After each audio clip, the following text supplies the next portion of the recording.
You're back. We're back. That's Sam. That's Phil. And we are Bars and Barbells. We're doing U2 until the end of the world. I was going to say time. I don't know why I still wanted to say until the end of time. But the end of the world is what we're doing. And that's from a request by Robert, who has made many requests on the channel. Yeah, most recently it was Greta Van Vliet, right? Yeah, and Van Fleet. Van Fleet. Fleet. My bad. Fleet.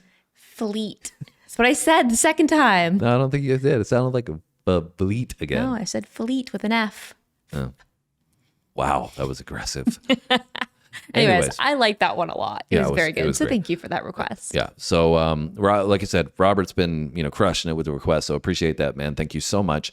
And he says we brighten up his day. So we're privileged and we feel grateful that we can do that with you guys that leave so many great comments telling us about the stories that you had about going to concerts or when you first listened to this song or when you were in high school listening to this song or when you went to the concert to listen to this song or, even if it's not music, you guys tell us about all the experiences that you've had with the content that we've done. So it's really, really cool for us to get to experience for the first time and then get to live through you guys in terms of your experiences and, kind of picture it in our head what you guys did, right? Yeah, I think it's really cool to see, kind of vicariously see through other people's eyes, like how music and content in general, right? Comedy, sports, all that kind of stuff influenced their life and the times that they had and, even just relationships. Like, some of you guys have told us about like great memories with going to something with your mom for the first time or your dad or, like making a really great friend, which is really cool. Yeah. So let's find out about U2 until the end of the world. Let's go.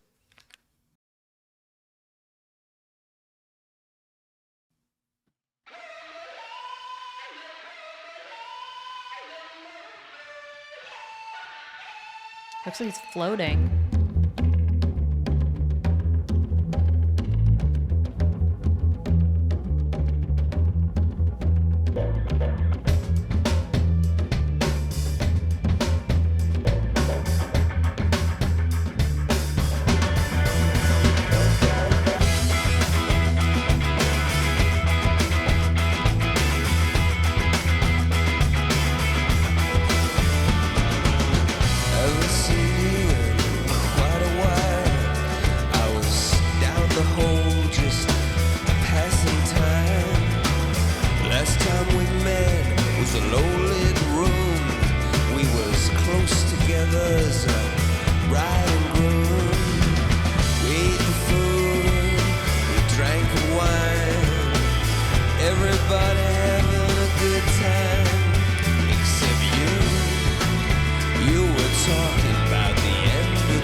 All right, I'm going to pause it there. I won't pause it on the bloody imagery because I know Sam is going to be cringing if we have to speak while that's on the screen.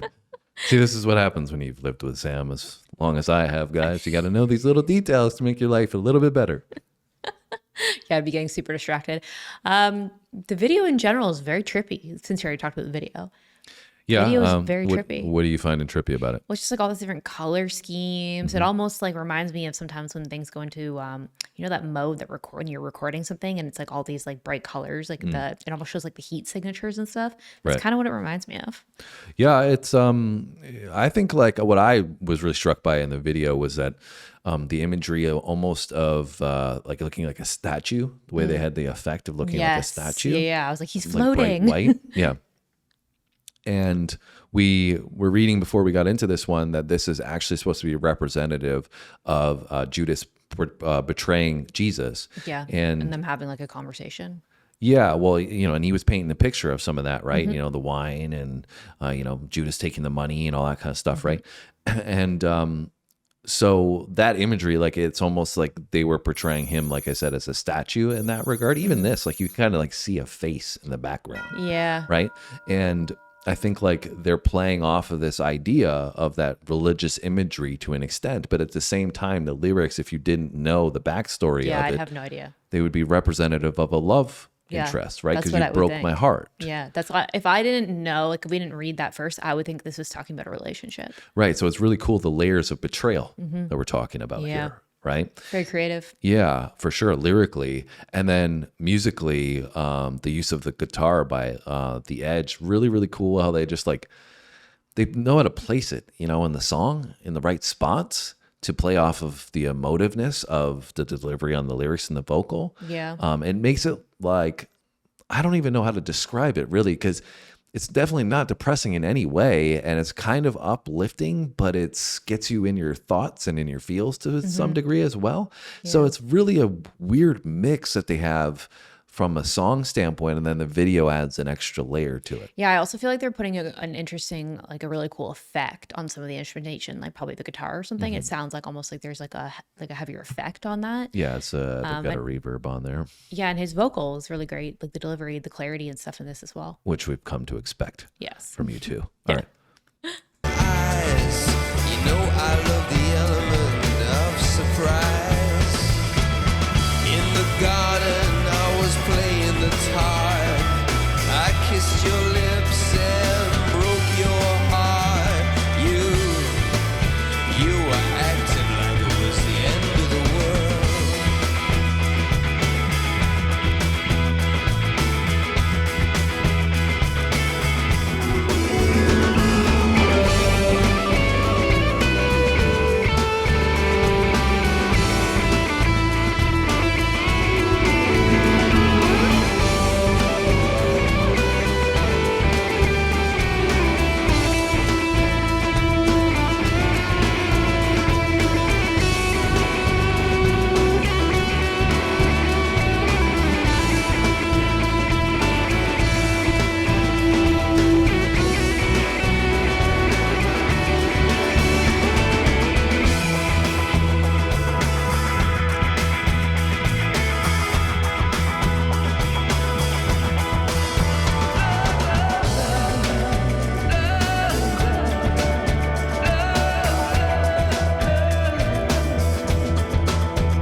was you too until the end of the world. So Sam, I was Tham. Who's Tham? I'm not really sure who that is.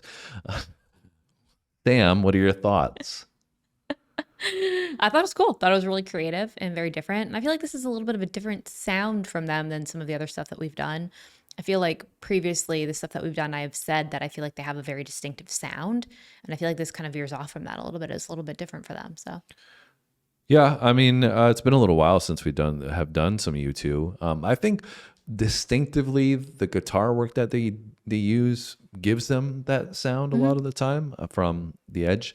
But this one, you had mentioned the effect on the guitar. I had mentioned this, feeling I was having a hard time describing, but I think it was the depth that they provided from the use of like the reverb on the guitar that you were talking about. There was also that feeling the same way with the lead vocal felt that way. And then the way the bass played into that as well. I felt like it gave this, this feeling that we were, traveling somewhere. And, like I said, the song felt much bigger from the use of those tools. So that was cool. And it played into this maybe outer worldly idea that they were talking about with the song structure and the topic, like I said, Jesus and Judas. And interesting, like at the end there saying, I thought, you would be there until the end of the world.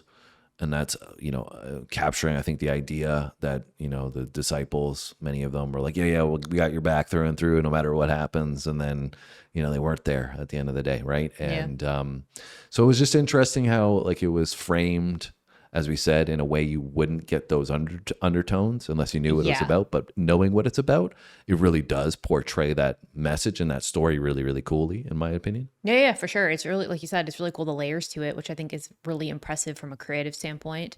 And I feel like the song gave me kind of like an introspective vibe. Like that's kind of like, it makes you like, it made me like think about it. So it was cool. Well, thanks so much, Rob, for putting that on our radar. Let us know what else we should do from U2. If you hit the like button, thank you. We really appreciate that. And we hope that you're having a great day so far. We hope you continue to have a great evening. And we see you on our next video. Thanks so much for watching, guys. And we'll see you next time.